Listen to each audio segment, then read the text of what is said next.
Our time. Yeah, at city council meetings. I'm listening to Rainier Avenue Radio World. All of us have struggled through the COVID-19 pandemic, and many of our communities have been particularly hard hit. Some things definitely need to change, but a few things should stay the same, like protecting your child from serious diseases you can prevent now. Preventable diseases like measles, mumps, and whooping cough.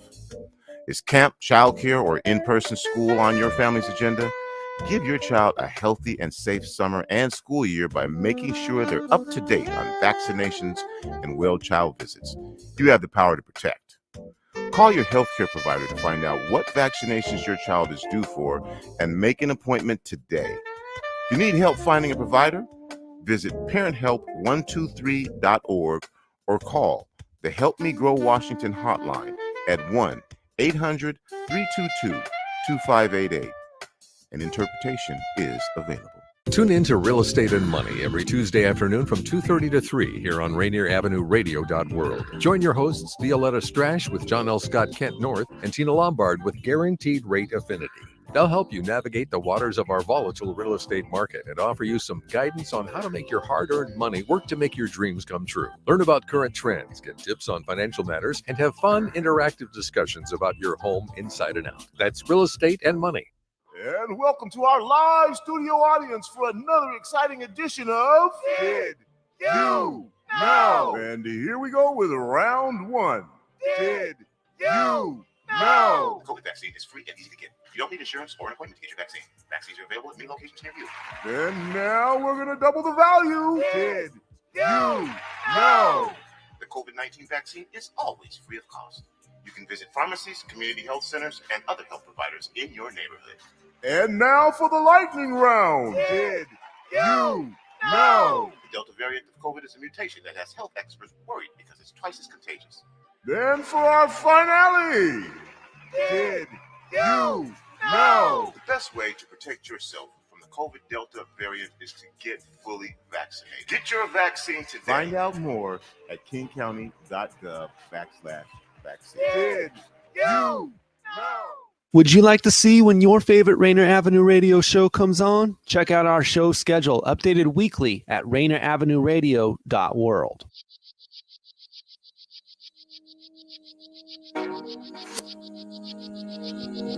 Welcome to Rainier Avenue Radio. This is our broadcast of generational wealth awareness.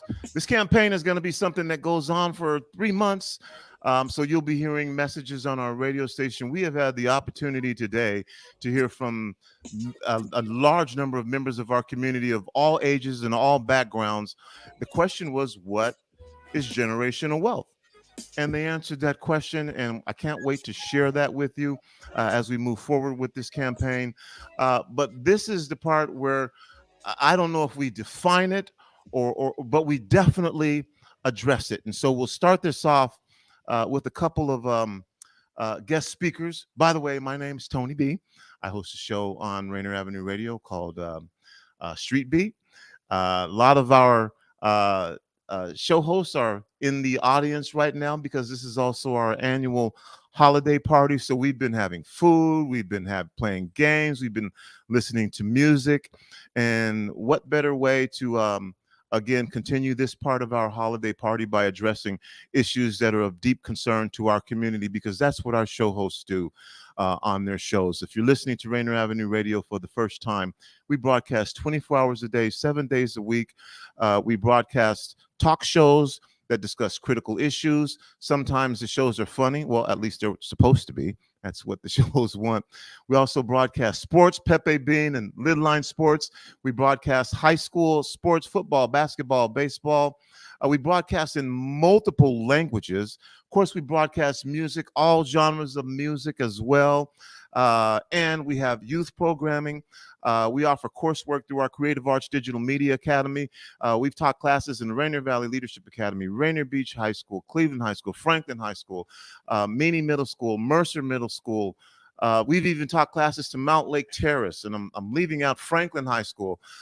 We have students who are broadcasting all over the country right now who went through this program, broadcasting at USC, Butler, Wazoo, University of Washington. You don't hear us talk about this very much because we don't talk about it.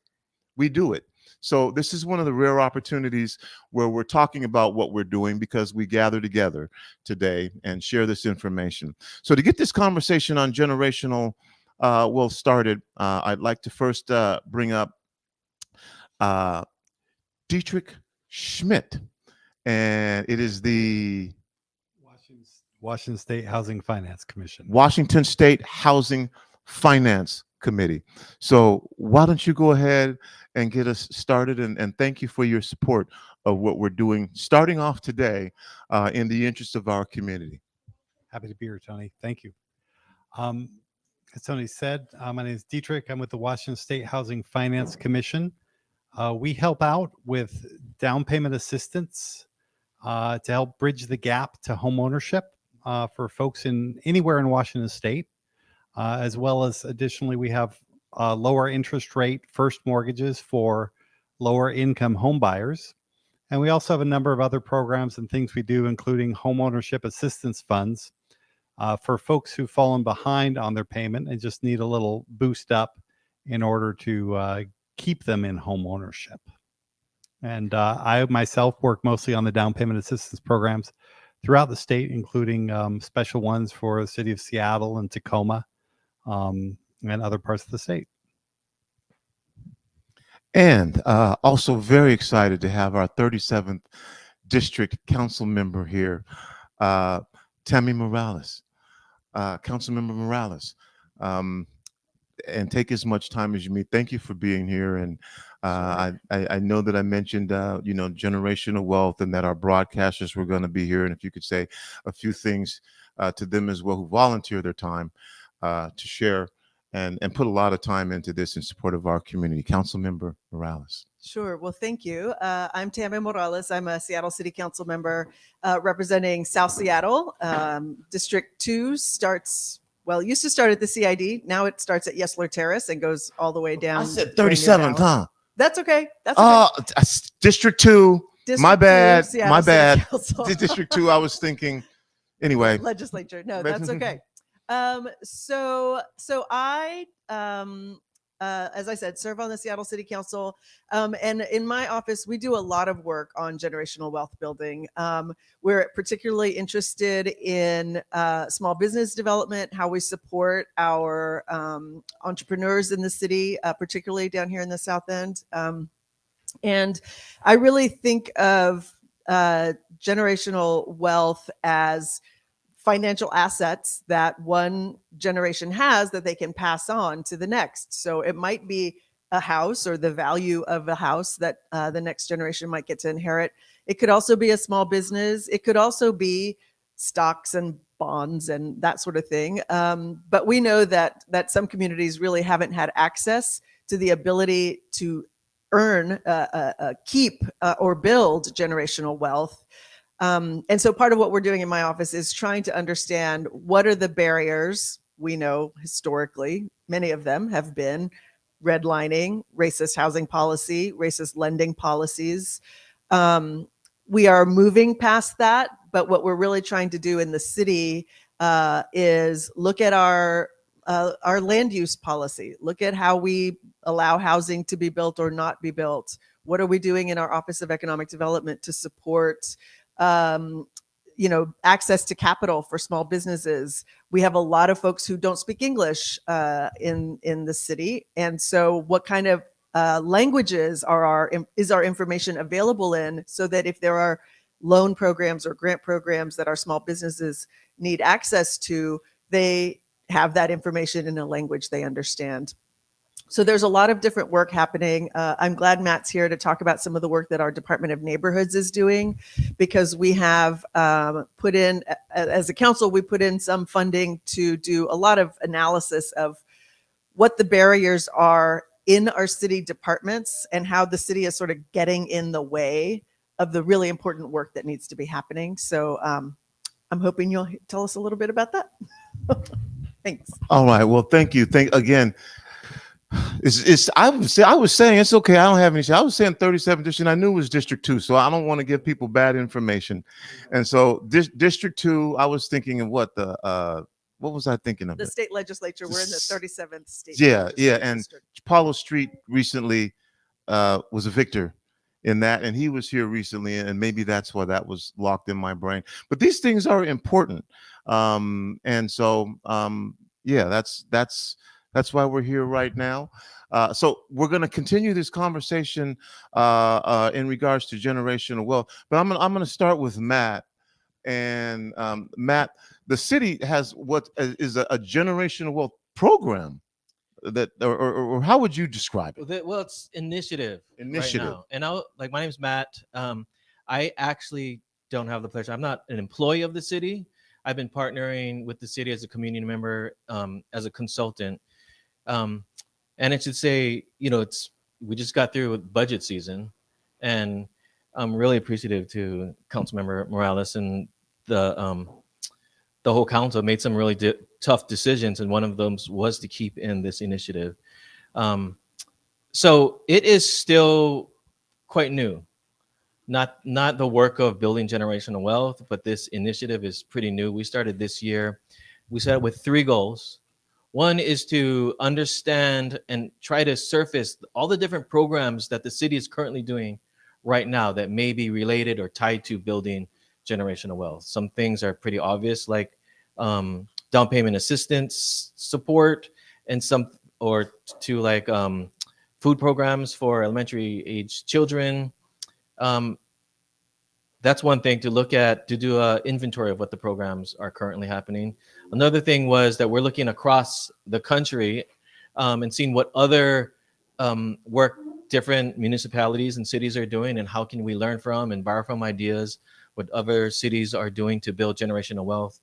And the third one, and probably the most important one at this point, is that we've been working with community members from organizations like Urban League and Chief Seattle Club, community members, small business owners, people who have been running nonprofits to help people stay in their homes, and trying to understand from their perspective, what is it from the community's perspective, how would they define generational wealth? How do they define what are the solutions that people actually need, and not just talking about from like a program level of how do we repeat some program that may have been successful across the country, but how do we understand what people are really needing today? So that's been pretty exciting. What's going on? We're working with some really wonderful people at Department of Neighborhoods. One of the key things that keep coming up, and I want to just, as we kick off this conversation, is that it's important, one, to understand what are the outcomes that we're looking for, that we want to have assets, like the council person said, that can be passed down from generation to generation. The outcome is really important, but also how do we understand the means for doing that? Just because there's outcomes because of things. Speaking of generational, there's been a lot of generational decisions that have been made over the time that have benefited some and to the detriment of others. And how do we as a whole community, especially the city, what's the responsibility right now in these years that we're living in right now? How do we pursue justice as we talk about things like generational wealth?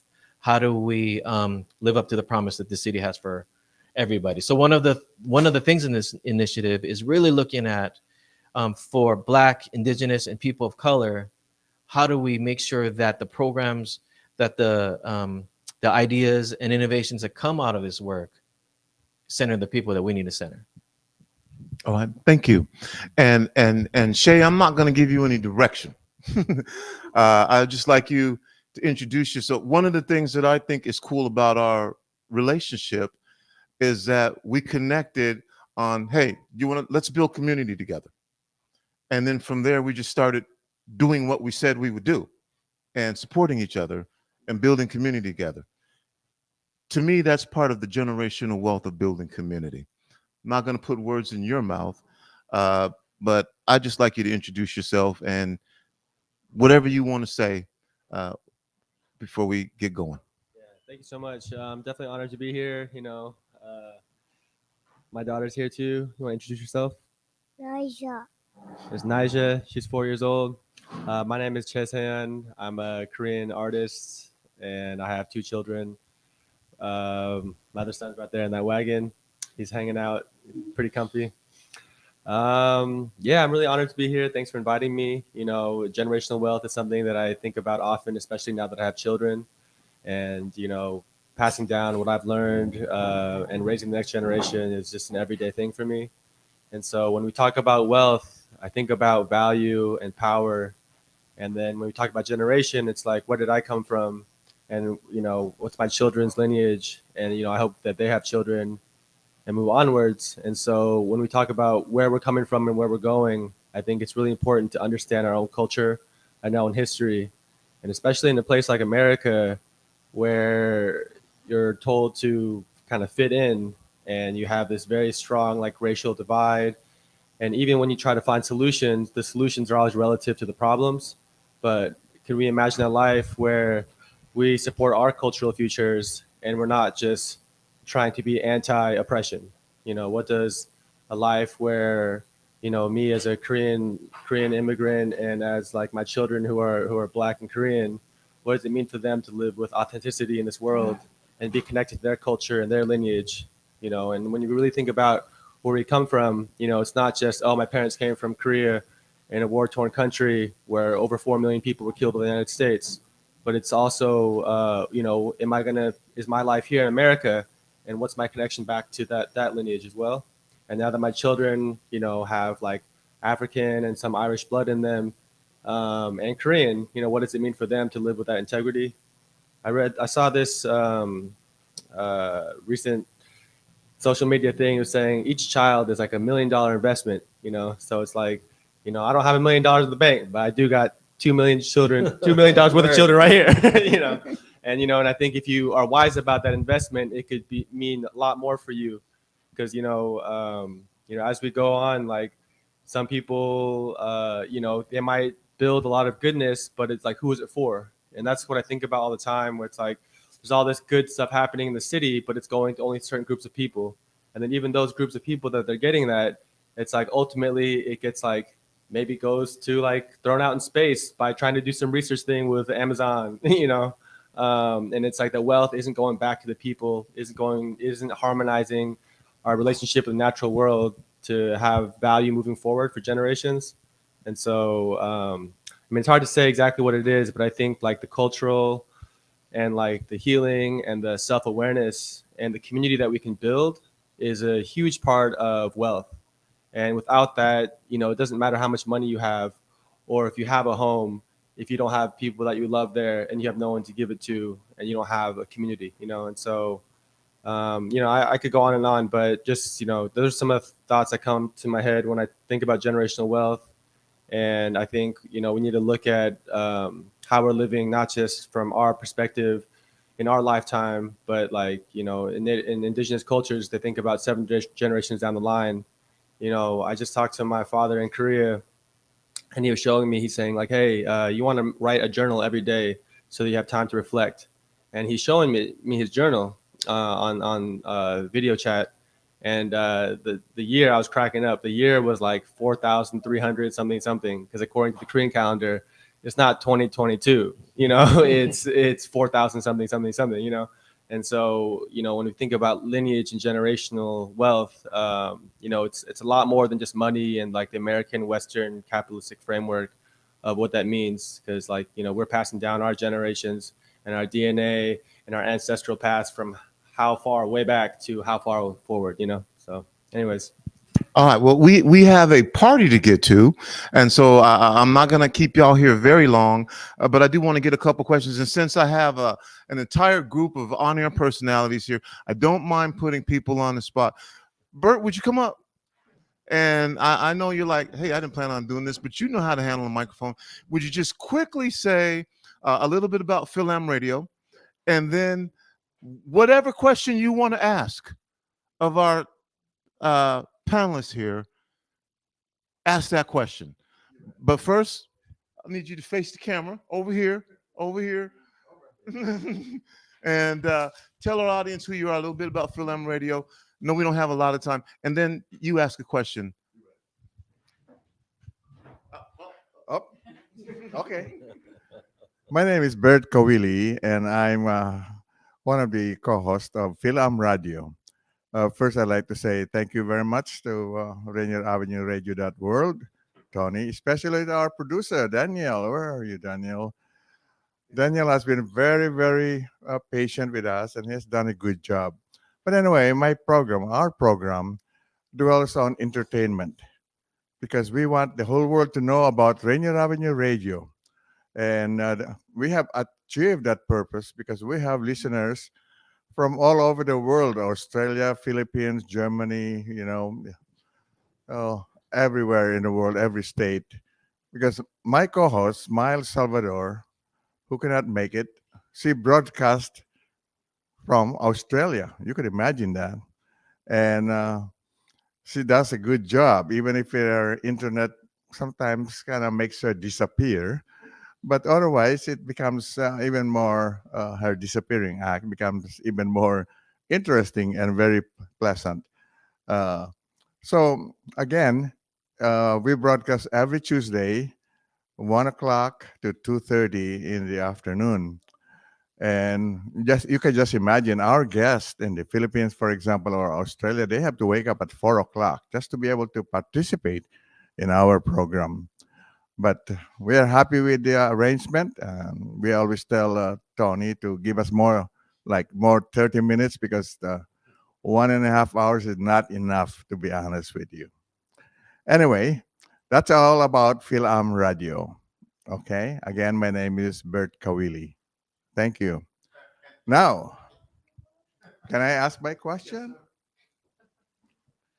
Generational wealth is it's very interesting because of the fact that there are a lot of people like my family, for example. We have come a long ways from the Philippines, and we have established through hard work and for connections and friends, like Rainier Avenue Radio, to be able to kind of establish ourselves here. I failed to mention that I'm a retired Boeing engineer. I was a professor in the Philippines, and for all the opportunities after they showed us the snows in the mountains, and how much we were gonna get paid, all that at that time that was nothing, like $4 an hour. You can imagine that. Anyway, I retired from Boeing 1965. I'm 83 years old now. My wife is coming up to become 80 years old pretty soon. So we have our children. I have 2 children and 5 grandchildren. And knowing more about this generational wealth kind of helps us to be able to pass along whatever we have, you know, worked for to our grandchildren, especially. So we want them to be able to have the life that we have. And when I heard about this Generation Wealth seminar that Tony has started, and I wanted to make sure that we are able to know more about it. And your presence here tonight, I wish I could ask more questions about what the city has in plans, but I don't have right now. However, we're gonna be talking more. I'll be watching more of this generation wealth. But I just would like to say thank you for coming tonight and sharing your thoughts with us. Appreciate that so much. Thank you. Well, I don't know if there was a question in there, but does anybody is Jay Yeezy here?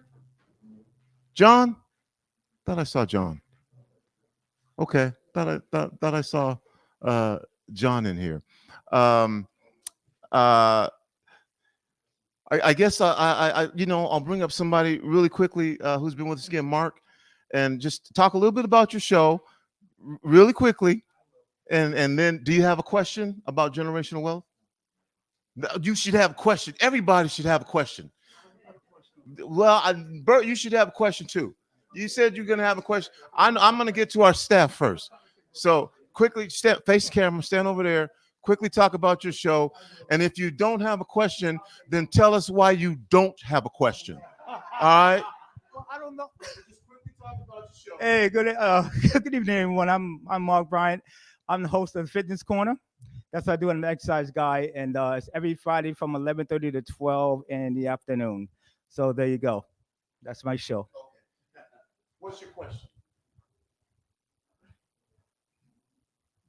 I'm on the spot. I don't really know what to ask right now. I'm trying. I gotta think about it. I'm sorry. I gotta think about it. You guys said a lot. I just gotta think about it. Then I'm gonna say this. You're not alone. Okay, good. So I'm gonna ask our two guests here really quickly. This is part of why we're doing this. What do you say to someone who says, "I'm not sure"? Dishik, we'll start with you really quickly. Yeah. Well, what is wealth? Wealth obviously has a connotation of things that we value.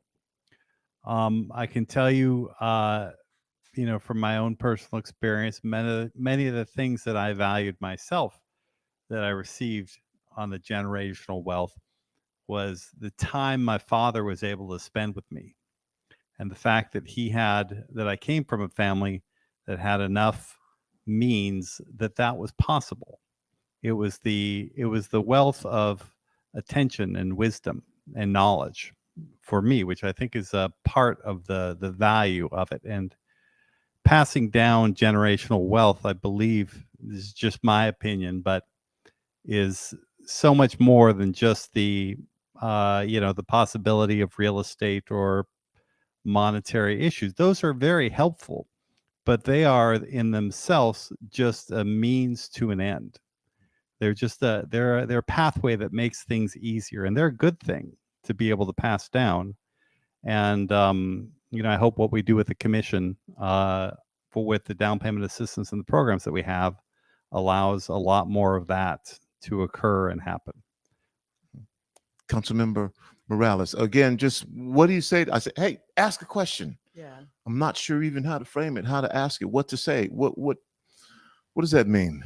Yeah, well, I think it means that for so long, there are some communities in the city that haven't had access to the opportunity to build wealth, right? And so that's part of what we are trying to do now is how do we shift the way we operate as a city so that we repair the harm done to Black and Brown communities, so that we're increasing access to power, we're increasing access to resources for our neighbors who have been denied that access and have been in historically under-resourced communities.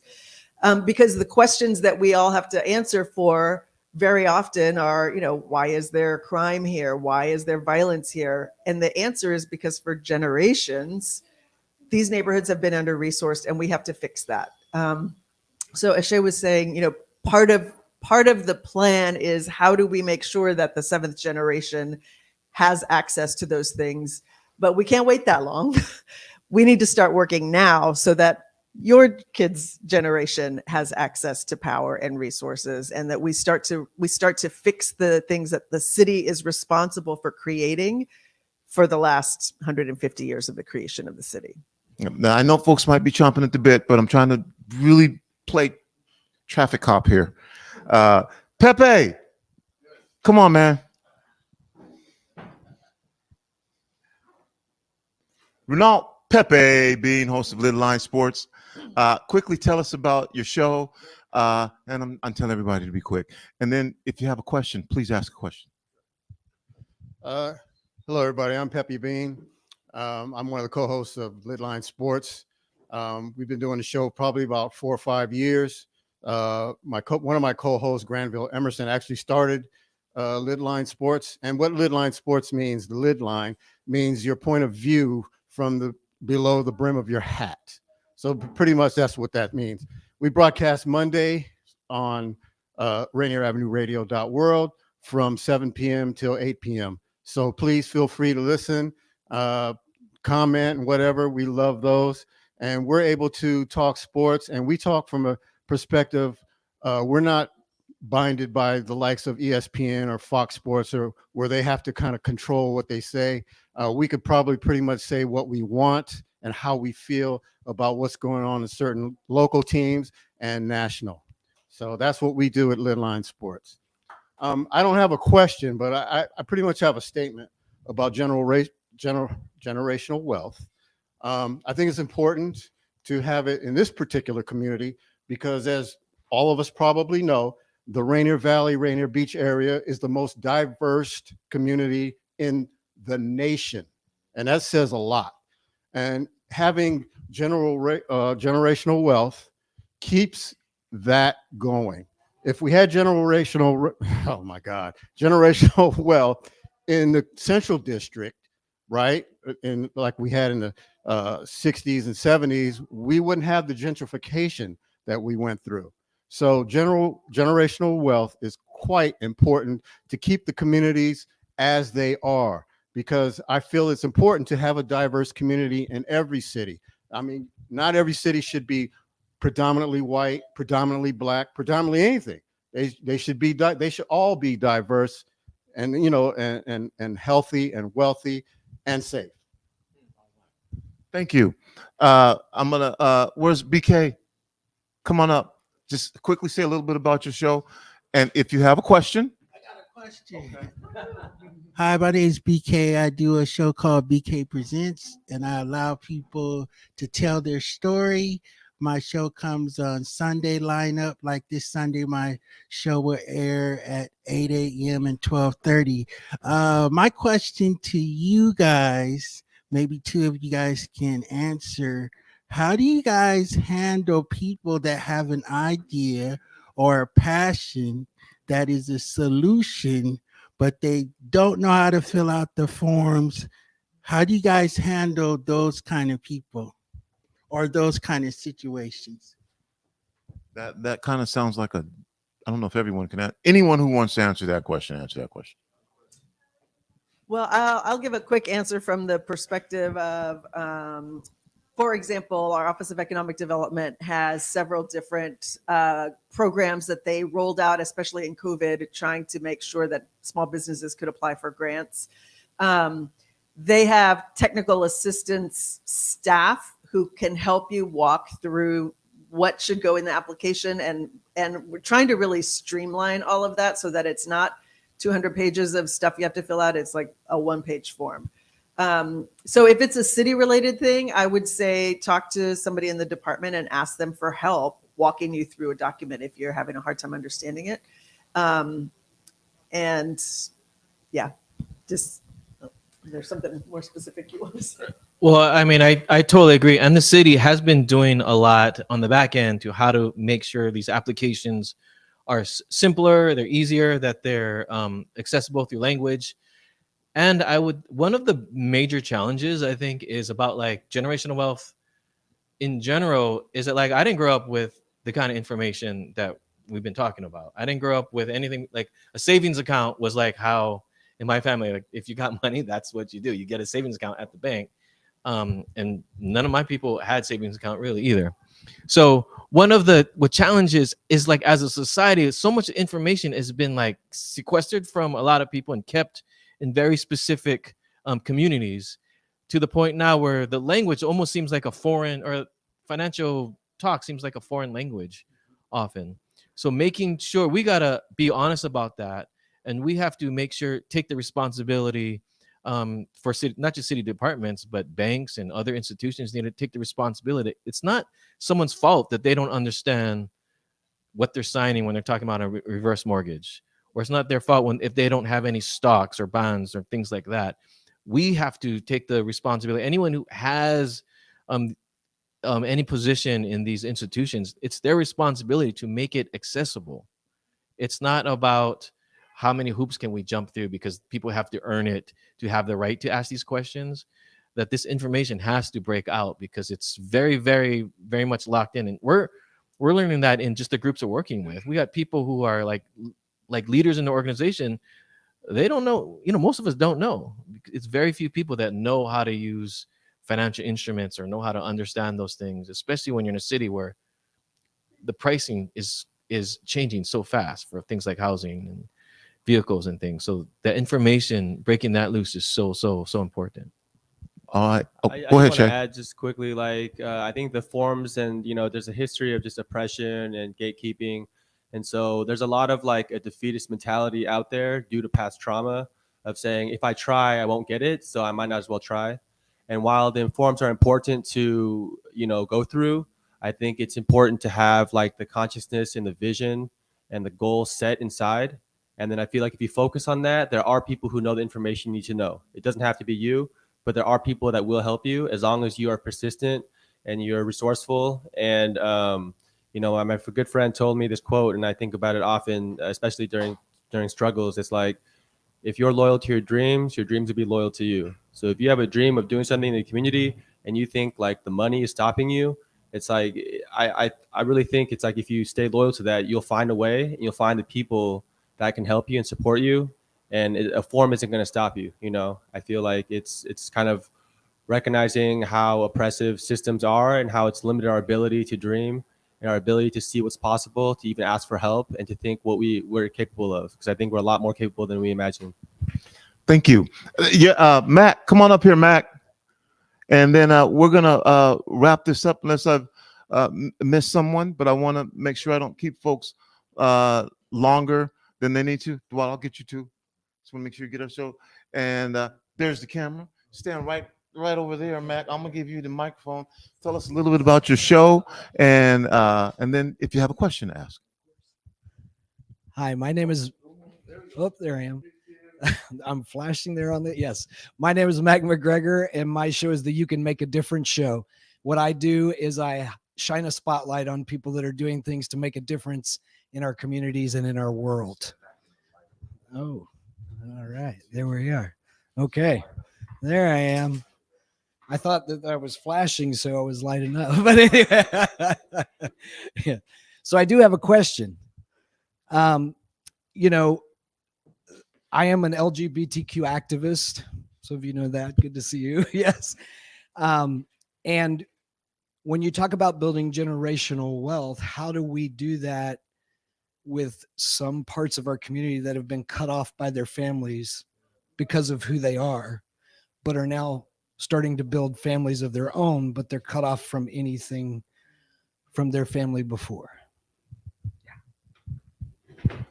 Just a light question. Anyone? Wow. Anyone? And if there's not an answer, there's not an answer. But does anyone want to address that on the panel? I mean, I just want to address it by first saying, wow, that's a big issue. I mean, I'm glad you brought it up, because I haven't thought about that. And that is something that we need to keep within the scope of our efforts as part of this, because that's a big deal. That's all I got at the moment, but yeah. Yeah, and I know especially certain parts of our community, like the trans community, faces even more obstacles, right? I'm trans. My wife and I have 2 grandchildren, but, so I mean, I know a lot of people that are now, like I said, in the community, building families of their own and having children. And all right, where'd Dua go? Scratch, right? Yeah. And that's kind of what happens with this subject. So great question, and I appreciate everyone's truth in there. Go ahead, Shay. Yeah, I mean, I could relate too. Like my family came from a very high standing in Korea, and now we came here, and my parents had to work manual jobs, labor. They didn't even have time to be around the children. We were raised in poor neighborhoods where my family members got into crime, and it has lifelong effects on opportunities available to them. I'm building wealth from really nothing. My parents did not give me money, and their assimilationist mentality to America is kind of the opposite path that I'm going on.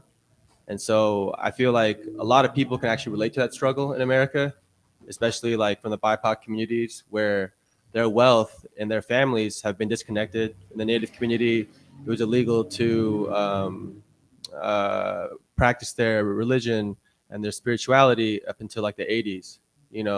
There was the scoop in the 60s where they were literally ripped from their homes, and the churches, these boarding schools would molest and do terrible things to the children to ruin a whole genocidal, not just like physical genocide, which is also terrible, but also the cultural genocide. So I think a lot of these struggles are interrelated, and I think it's important to look past our own like silo in our own community and our own identity and find points of unity. because we really aren't alone in this social violence. Like even when we talk about racism, you know, I used to be very like, you know, have an axe to grind with white people, you know, because I learned about how systemic it was, how global it was, and how just like pervasive it was everywhere. It's like I couldn't get away from this, you know. But then I learned more about colonization and how white people have also lost their sense of culture and identity too, you know. So I think like, you know, moving forward, you know, oppression is bad for everyone. Even if you get like a bigger check or a bigger house, doesn't make you any happier or healthier, you know. And so while, you know, everyone has something to offer at the table, you know, maybe if this person can share a house and money, this person can share some healing and culture, you know. This person can share their story and that person can understand them.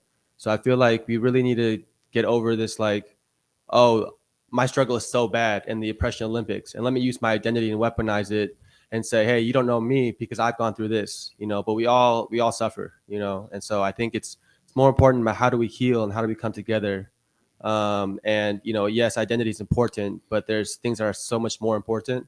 And so for me, it's like from my culture, I learned about how it's really about the consciousness and the lifestyle and the community that we can build based on conscious people with conscious lifestyles. And I think, you know, what we're doing here right now to come together and attempt to understand what this means and looks like from different perspectives is part of that work, you know. And so yeah, I'm honored to be here. But yeah, those are my thoughts on what you had to say. All right. I think that's all of our show hosts, but I don't want to chat in with Dwa. Come on up here, man. And not on our radio station, but certainly a part of our community. And I'm just asking everyone to keep their statements brief because I'm trying to get everybody home. But at the same time, that's what we do on Rainier Avenue Radio is we provide voice. So there's the camera right there. My name is Daoud.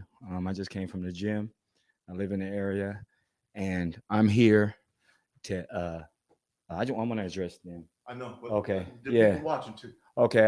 I'm coming here as kind of like an advocate. You know, when I come into these spaces, sometimes I feel like I'm really invisible, and I feel what you said. What's your name? Matt. I think that I'm the expert of who I am as being a Black man. I think that we need consultants and the experts from those different positions. I think that I don't know how much the population of Black people is in King County. I think it's about 9%. What is it, ma'am? 9%. I think about 2 or 3% make up descendants of slaves, which people seem to be profiting off all the slogans when it comes to like Black Lives Matters, BIPOC. I think that we need initiatives to be able to do some research and make sure that people that's directly affected from slavery are not continuously left behind. And as I look at this panel, we have to do some self-reflection to make sure that we're not participating in that. When we find most people that's being sold as progress for people who have experienced slavery, they don't have that distinct experience of slavery, you know. So I've wrote you a couple of letters, you know, I have it on my email. I never seen some kind of response. You know, I know that you're busy. I would like to see all the people in Seattle that's Black, descendants of slaves, encouraged to come together and have meetings without the city officials handpicking their particular Black allies or Black organizations to give them props, for the lack of a vocabulary. So I wanted to ask your panel, what do you guys think about reparations? And reparations could look different. And I think that Seattle so-called leading on so many different things. I would like the city of Seattle or King County and to explore reparations. And I think that we could start with a new classification, like descendants of slaves, you know, just how maybe like the USAID uses it when it comes to descendants of slaves globally, and how they give funds from a federal level to international places. Thank you. Thank you. Appreciate you. Anybody want to address that? I'll briefly, thank you. I apologize if we haven't responded to your email. We will certainly try to do that more we get a lot of email, but I'm happy to be back in touch with you. I will say that former King County Councilman Larry Gossett has started to organize and coordinate some meetings with folks from the National Reparations Coalition.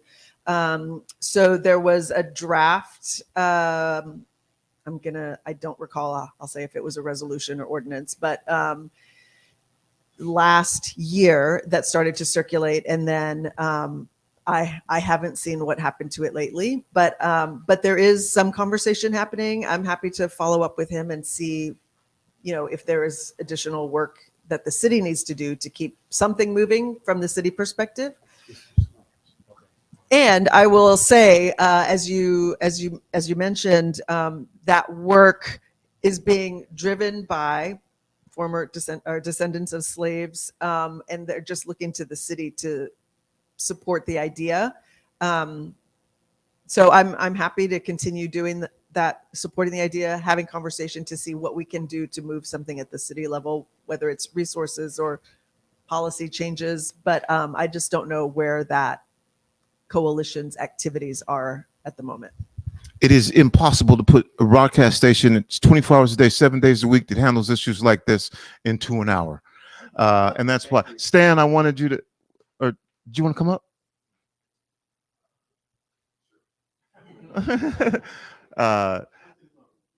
We just had a conversation, and I just saw your, well, as you can see, I put people on the spot all the time. And so we were just, if you'd just like to share generational wealth and what it means to you really quickly. And I'm just saying, there's a camera right there. Okay. Yeah, well, because he was here and I didn't see him until just now. So thank you. Well, I was born and raised in Seattle. I was fortunate to actually move away and live in Washington, D.C. for several years during the Berry administration. So I was able to really kind of focus. I actually worked in the Berry administration. And so there was a lot of discussion about generational wealth, and I definitely would like to see that occur in Seattle. I'm not too sure if we're too far behind the curve, but there's definitely work to do, and I support that work. I do a lot of work with commercial real estate. I meet a lot of people that have generational wealth, people that are not of color. I see a lot of people of color that lose generational wealth over the most trivial matters. And so I'd like for us to hopefully someday really create a blueprint and have that blueprint available for our community. And as we write that blueprint, but work with other communities across the nation that can help us achieve our goals. So that's about it. I know that you had mentioned, someone had mentioned the economic department of the city of Seattle, and there are grants that are available. But my question is that, what are generally the guidelines for receiving those grants? I didn't really hear much about the guidelines. Sure. Well, it depends on what the program is. What I was referring to specifically was the funding that was available during COVID. So there was a lot of federal money that came down to support small businesses.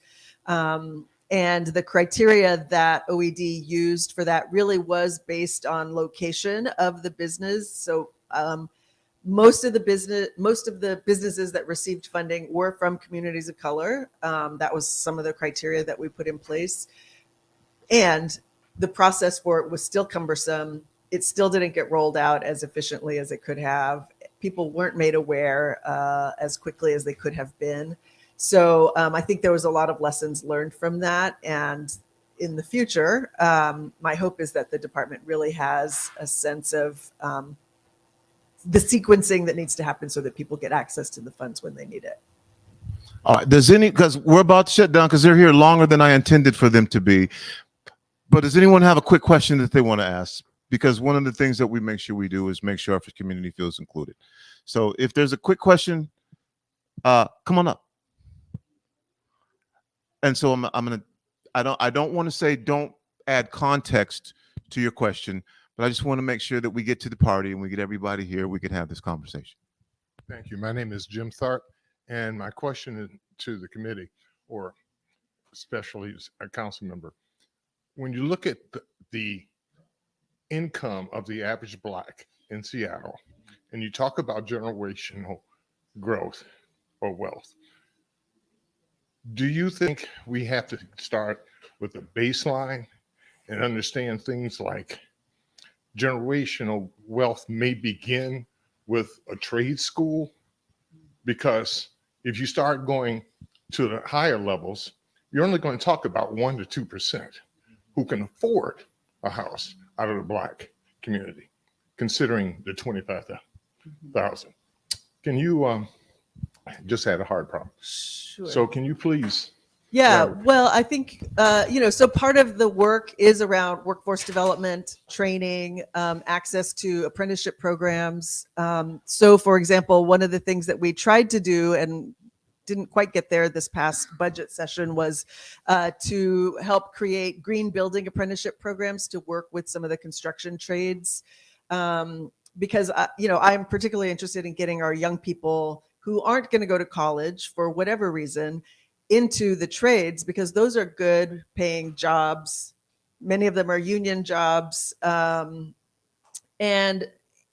we need to create pathways for people where they can get access to jobs that have career opportunities, healthcare benefits, retirement benefits. So I do think that a part of the work is around access to entrepreneurship programs, so that people do have a pathway that creates an ability for them to care for themselves and their families as they get older. All right. We went longer than I was anticipating going. We still have a party. We've got food and everything.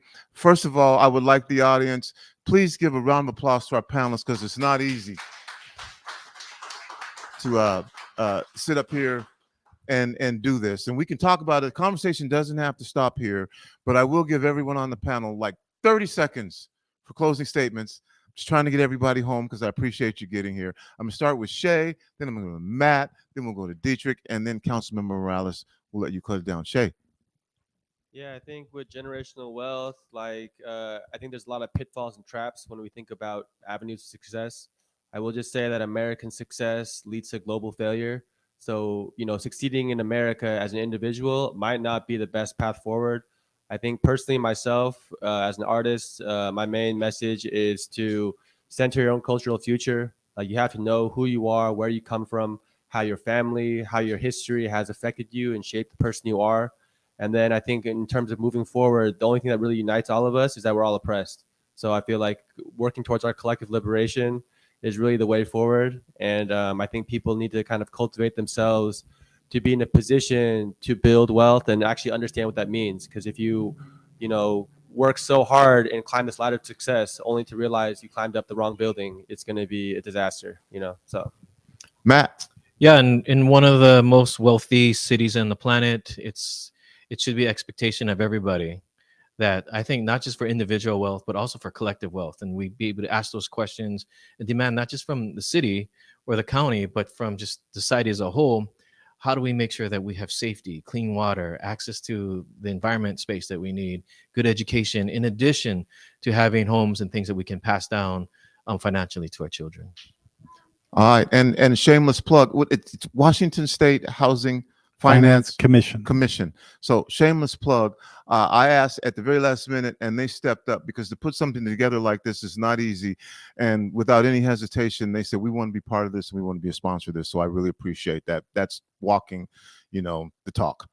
Thank you. So that's whatever anybody else is. That's how I'm feeling about it. So thank you for being here and thank you for stepping up to the plate. Like in no time, we want to be part of this.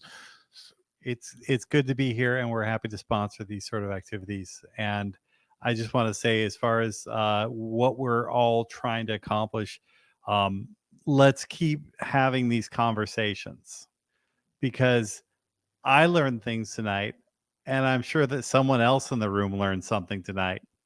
And it's these conversations that bring about the learning so that we can do better things in the world, so that we can have a world 50 years from now that is vastly better than one 50 years ago or even today. So keep on the conversation. And Councilmember Morales, I know your schedule is incredibly busy, and once again, on very short notice, you took the time to come down here, and I want you to know I really appreciate that. And so I'm going to give you the opportunity here for final words as well, whatever you would like to say. Well, thank you. Thanks so much, Tony, for inviting me. And thank you to everybody for being here tonight. I think, as Matt said, it really is about how we move in the direction that can support everybody so that we have a shared prosperity. I don't think, I think Shay would probably agree with me that the way capitalism operates in this country is brutal. And there is a better way for us to make sure that we can care for our families, we can care for our communities, we can care for our climate, our water, our air, and all of that means that we build community together and make sure that that prosperity is shared. Those are some of the things that we're trying to do at the city. It's not easy. Those institutions have been operating in a particular way for a very long time, and when you're trying to do things that are different, you get a lot of pushback. But we're trying, and I look forward to the conversations. You said you were going to be having this discussion for the next several months, so I'm eager to be part of that with you all. All right, and that's it. I'm just going to make a quick thing because we have a party to get to, and this is what Rainier Avenue Radio is like. 24 hours a day, 7 days a week, and so it's great to be able to gather together again and get our staff here and celebrate. I'm going to say just a couple things about generational wealth. A story. In one of the cities that I'm working in, and I'm not going to say the city because I don't want to, but in this particular city, a family that owns most of the city, when I sat down with one of the individuals of the family who makes a lot of the business decisions, and I asked him about generational wealth. Remember, this is a family that owns most of the city. He said, the generational wealth thing is overblown. And people, at the end of the day, what he said was need to pull themselves up by the bootstraps.